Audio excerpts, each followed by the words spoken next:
hajya iyo usezeranye isezerano ntaho rija muntu wasezeranye isezerano wasezeranye ntaho rija riri aha hejuru yawe ririndire yuko rishizwa.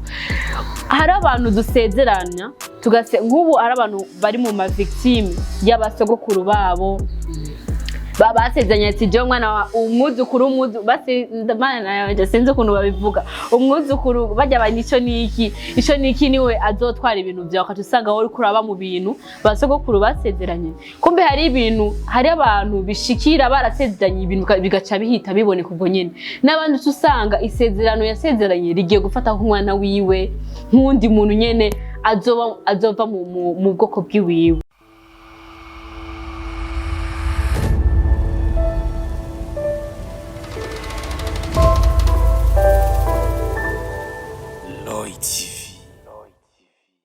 Hello bakunzi ba Hariho TV, mumeze gute? Mumeze neza? Hamara gumanda bahumuze nyimba bitameze neza no munsi ejo bizogenda neza kuko baravuga yuko inyuma y'igifungu izuba riraka. Kuri mikoro mukaba muri kumwe na Tasha Oda muri cya kiganiro cyacu nyene cyiza cyitwa ukuri k'ubuzima. Narabasezeranyije yuko tuzoba dufise abatumire batandukanye. Umunsi nkaba nabashimye kubazanira umutumire wacu. Karibu cyane. Murakoze cyane. Bakunzi ba Hariho TV ndabaramutsa cyane. Amazina ni Joseline Ndayisaba. Murakoze. Hama Joseline Ndayisaba uraberewe cyane. Murakoze cyane. Ndashaka kubaza ndayi ninde? Ndayi n'umukobwa, ndayi n'umumama, ndayi gira abakunzi ba Hariho TV. Ndayisaba Joseline ni umufiyemera. Umufiyemera akora iki mu buzima busanzwe? Ninde? Nta kazi kari permanent afise. Ni Joseline ni wa wundi yiruka mu kazi akora akazi kose gashobora kumuha amafaranga. Nzavuze ati ndayi avuze yuko ari pambanaje ku bantu bazi igiswahili. So ndayi uno munsi nkaba nagutumiye umutumire wanje, nshaka yuko tuyaga kuri kino kintu kimaze imisi, ni kintu cyahabaye kuva kera gushika n'uno munsi kigihari, ariko nacinye tuvuge ko kumbure hari abantu bake naho yoba umwe yoba yashoboye gutahura ikiganiro ciwaje cuno munsi kivuga yuko isezerano ni iki? Ndayi wowe isezerano iwawe uribona nk'iki? Isezerano ni ikintu uba warasezeranije umuntu ukamubwira ko uzomukorera cyangwa uzomuha, nico bita isezerano. Mbega Ndayi bamaze gusezerana? Ego ndamaze gusezerana. Mbega Ndayi aramaze gusezerana isezerano ntarishitse? Rimwe na rimwe arizo amasezerano nashikije n'andi ntarashitse. Mbega Ndayi yoba ari mu rukundo? Oya, Ndayi tubwiye yuko ati jewe I'm single. So Ndayi kubera iki wahisemo kuba uri single kandi uri umukobwa mwiza, umukobwa umuntu wari wose ashobora kuvuga ati ego no wanje? Kuba ntari mu rukundo uyu mwanya biravana n'ibihe, biravana n'ibyo waciyemwo, biravana n'ibyo ubona cyangwa ari impamvu. Mbega Ndayi ni kihe kintu cyatumye ari kuvuga nyene ibihe, ni kihe kintu cyatumye Ndayi ava mu bintu byo kuba mu rukundo? N'amadeception menshi. Okay, Ndayi urashobora kutubwira short story wawe yatumye uvuga ati jewe n'urukundo nuko muri make novuga nti cyatumye ibintu by'inkunda mbanza kubihagarika cyangwa ndabigendamwe buhoro buhoro, nuko nanje niko babivuze nasezeranijwe ariko batanshikije amasezerano kubera yuko hageze igihe uyo nakubwiye ko ndi umufiyemera ubu ari yansezeranije kuntwara maze kubona anteye inda acarampeho. Mbega uwo muntu yoba yaragusezeranyije ko muzobana, nikihe kintu uri kuraraba cyavuye kuri wowe cyangwa cyavuye kuri we? Ni hahandi nyene umuntu ashobora gusezeranya isezerano ntarishitse, we apasire yiwawe ukurabiraba. Then twari dushaka aga short story gatoya, agakuru gatoya kugira nyene abakunzi ba Hariho TV bamenye ati eske byo byaragenze gute, kuko tubwiye yuko yoba yarasezeranyije muba mwarakundanye ntivyakunda. Wowe urashobora kutubwira impamvu byo byarabaye, impamvu nke ushobora kubona yuko zatumye adasezeranya isezerano?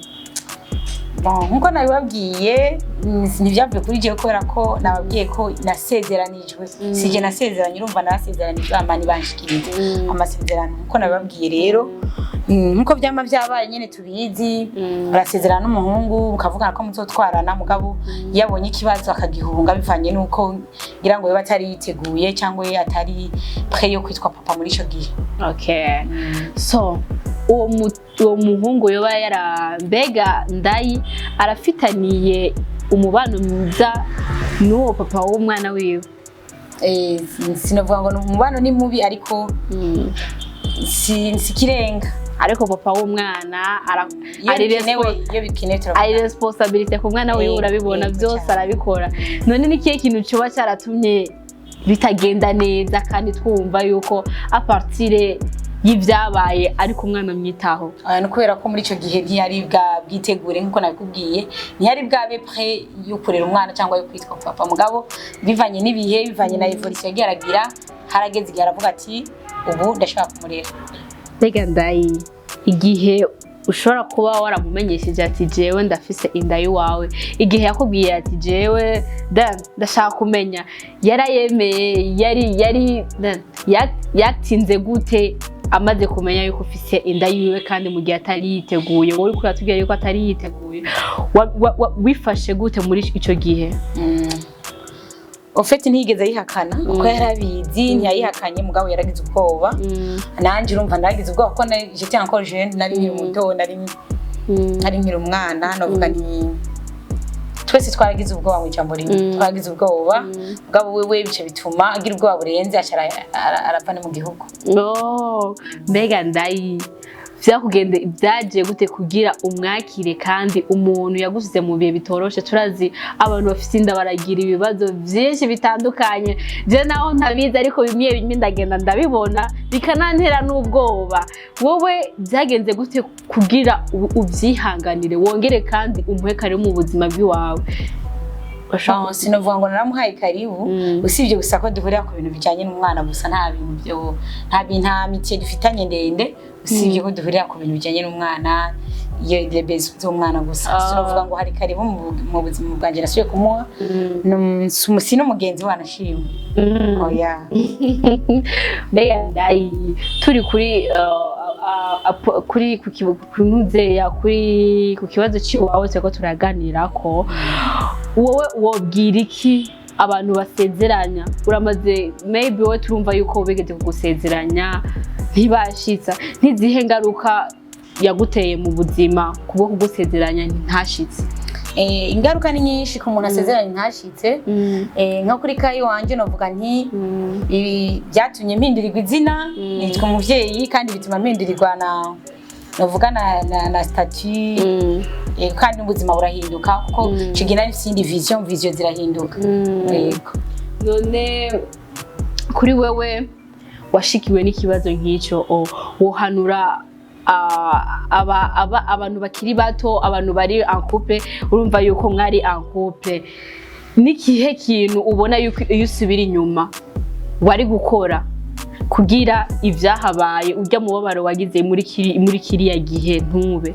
Ofeti novuga nti nohanura abakunzi ba Hariho TV abakunzi ba Hariho TV nobahanura yuko abakobwa cyangwa abahungu bari en couple nobahanura ko isezerano baba baragiranye borishitsa bakanizerana kandi bakanashikirana ni mu gihe cy'ibibazo bibaye bakabisupporta bakabikora bakabigira hamwe ntiyagira umwe ahunga cyangwa ngo yiruke atuwundi kubera ko iyo biba byabaye mwemeranya ko mukundana nta kabuza byose ko mutabisupporta kandi mukabisirimonta mukabirengana kubera ko muri babiri kuko bavuga mu gifaransa ngo niyo fait la force. Ni kuvuga imisezerano nibaza ko byo babyiza kandi byo ufasha ku bantu bari en couple bakumva ko isezerano bahanye ari ntabanduka haba mu magorwa canke mu mahigo. Okay, yeah.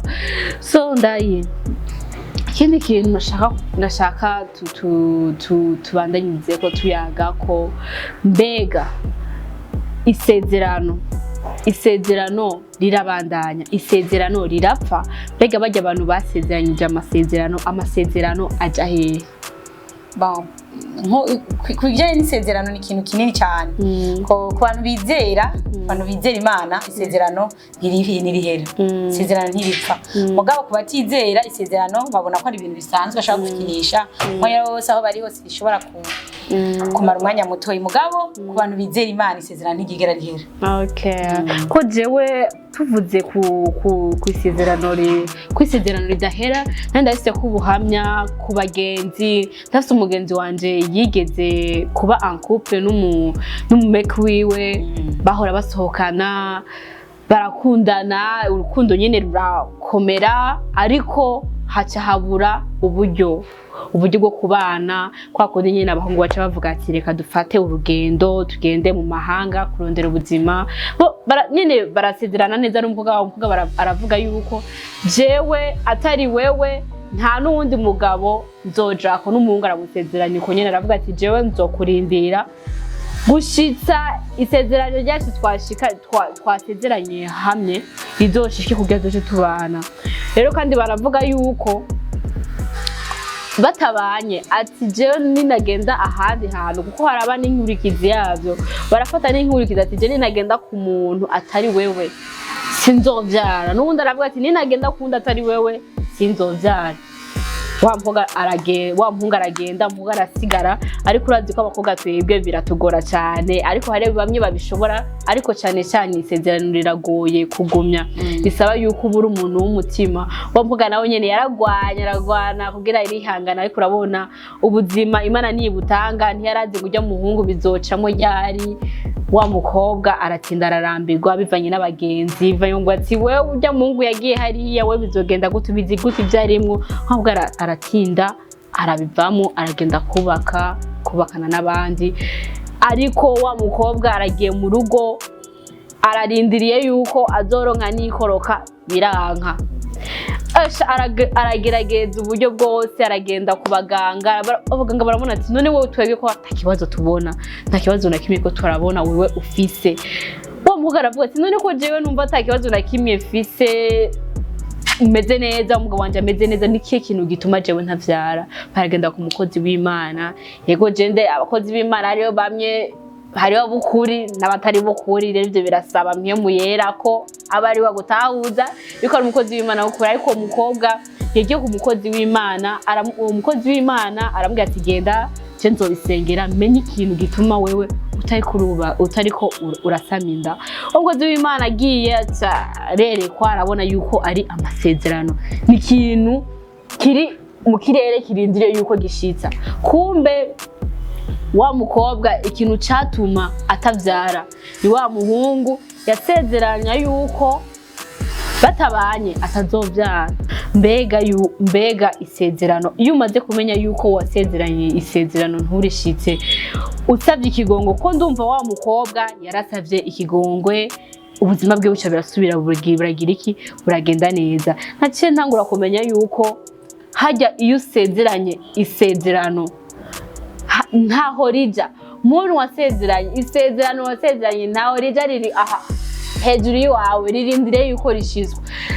Hari abantu dusezeranya nk'ubu hari abantu bari mu victime y'abasogokuru babo basezeranye ati je mwana wa umwuzukuru basi ndamana yaje sinzi ukuntu babivuga umwuzukuru bajya bani ico niki niwe azotwara ibintu byawe akatusanga wowe kuraba mu bintu basogokuru basezeranye. Kumbe hari abantu bishikira barasezeranye ibintu bigaca bihita biboneka ubwo nyene n'abandi usanga isezerano yasezeranye rigiye gufata nk'umwana wiwe nk'undi muntu nyene azova mu bwoko bw'iwiwe. Urumva ikintu je nashaka tuko turunganirana kubijanye n'isezerano ikintu cyane nanje numva nohimiriza abantu basezeranye nuko nyimba udashoboye gushitsa ikintu ntusezeranye n'Imana iravuga iti imvugo yanyu aba ari ego canke oya udasezeranya ntushitse bireke aho gusezeranya ntushitse muvyirekera kuko umuntu umwemereye ikintu wowe niwe uzi yuko nzogikora ariko iyo usezeranye ubundi muntu hari ikindi kintu uba uremye muri we. Rero twashaka tubahimirize ku bantu basezeranya ku bantu birigo gushira amasezerano usanga uko uratera amadeception usanga isezerano mwabifashe nk'ibintu bisanzwe ariko twashaka tubabwiye yuko isezerano ari kindi kintu kininiye cyane wowe utaruzi mu buzima bwawe ntituza amasezerano wasezeraniye ariko iyo umaze kumenya amasezerano wasezeraniye yuko ataho yagiye ikintu cya mbere numva nuko wasaba ikigongo ko no mvuga ndiko ndumva yarasavye ikigongo kandi ibintu biragira iki ibintu biragenda neza ya rero na wewe uwo mwari muri kumye ndibaza kujya nyene vyagenze yaraje kugusaba imbabazi kuko ntiwaciye ushoka kumuha umwana ubwo nyene yaraje arasaba ikigongwe muraheza murasubira kandi muravuga ati ko nubundi ntituzi yuko wakize ntituzi igikomere ko yaguteye cakize kiragoye gukira ariko waravuze ati no muntu yaragize akigoro warashoboye no kunamutahura saba ko benshi batahura turazi yuko biragoye kuko je ndiko ndaraba abantu